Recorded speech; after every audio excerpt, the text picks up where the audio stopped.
ನೋಡಿ ಇವತ್ತು ಹಳ್ಳಿ ತೋಟಕ್ಕೆ ಹೋಗಿದ್ದೆ ತರಕಾರಿ ತರೋಕ್ಕೆ. ನೆಲ್ಲಿಕಾಯಿ ಇತ್ತು, ಅದಕ್ಕೆ ತಗೊಂಡು ಬಂದು ಈ ಥರ ಮಾಡಿಟ್ಟೆ ನೋಡಿ. ಹಿಂಗೆ ಸಣ್ಣ ಸಣ್ಣ ಪೀಸುಗಳು ಮಾಡಿಕೊಂಡು ಅದಕ್ಕೆ ಎಷ್ಟು ಇಡಿಸುತ್ತೋ ಅಷ್ಟು ಉಪ್ಪಾಕಿ ಕಲಸಿಬಿಡ್ಬೇಕು. ಮತ್ತು ಇದಕ್ಕೆ ಹಸಿಮೆಣ್ಸಿನ್ಕಾಯಿ ನೋಡಿ ಖಾರ ಇರೋದು ಹಾಕಿ ಪೀಸ್ ಪೀಸ್ ಮಾಡಿಬಿಟ್ಟು ಉದ್ದುದ್ದಕ್ಕೆ ಅದರಲ್ಲಿ ಹಾಕಿ ಮಿಕ್ಸ್ ಮಾಡಿ ನಾವು ಬಾಟ್ಲಿಗೆ ಹಾಕಿ ಇಟ್ಕೊಂಡ್ಬಿಟ್ರೆ ನಮ್ಗೆ ಬೇಕಾದಾಗ ಅದು ಖಾರ ಉಪ್ಪು ಎಲ್ಲ ಇರ್ಕೊಂಡಿರುತ್ತೆ. ನಾವು ಮೆಣಸಿನ್ಕಾಯನ್ನು ತಗೊಳ್ಳೋದು ಬೇಡ. ಅಕಸ್ಮಾತ್ ತಿನ್ನೋ ಹಂಗಿದ್ರೆ ಮೆಣಸಿನ್ಕಾಯಿ ತಿನ್ಬೋದು. ಉಪ್ಪಿನಕಾಯಿ ಅನ್ನಕ್ಕೆಲ್ಲ ಆ ಮೆಣಸಿನ್ಕಾಯಿ ಎತ್ತಿ ಕಲಿಸ್ಕೋಬೋದು, ಅದೂ ಚೆನ್ನಾಗಿರುತ್ತೆ.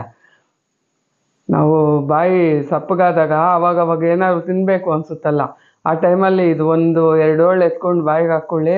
ಆ ಉಪ್ಪು ಖಾರ ಎಲ್ಲ ಇರ್ಕೊಂಡಿರುತ್ತಲ್ಲ, ಸಖತ್ ರುಚಿ ಇರುತ್ತೆ. ಮಾಡ್ಕೊಂಡು ನೋಡಿ, ಇವೆಲ್ಲ ಮೈಂಡ್ ಫ್ರೆಶ್ ಆಗುತ್ತೆ, ಆರೋಗ್ಯಕ್ಕೂ ಒಳ್ಳೇದಲ್ವಾ. ಇದ್ರ ಜ್ಯೂಸು ಮತ್ತು ಇದು ಜ್ಯೂಸು ಮಾಡ್ಕೋಬೋದು. ನಾನೆಲ್ಲ ಒಂದು ಬಾಕ್ಸಿಗೆ ಅದನ್ನು ಕಟ್ ಮಾಡಿ ಇಟ್ಕೊಂಡಿದ್ದೀನಿ. ಬೆಳಗ್ಗೆ ಎದ್ದು ದಿನ 5-6 ಹೋಳು ಹಾಕೋದು, ಕಾಳು ಮೆಣಸು ಹಾಕೋದು, ನೀರು ಹಾಕಿ ಸೋಸೋದು, ಜ್ಯೂಸ್ ಮಾಡ್ಕೊಂಡು ಕುಡಿಯೋದು. ಕರಿಬೇವು ಕೊತ್ತಂಬರಿನೂ ಹಾಕ್ಕೋಬೋದು. ಮಾಡ್ಕೊಂಡು ನೋಡಿ ಈ ಥರ.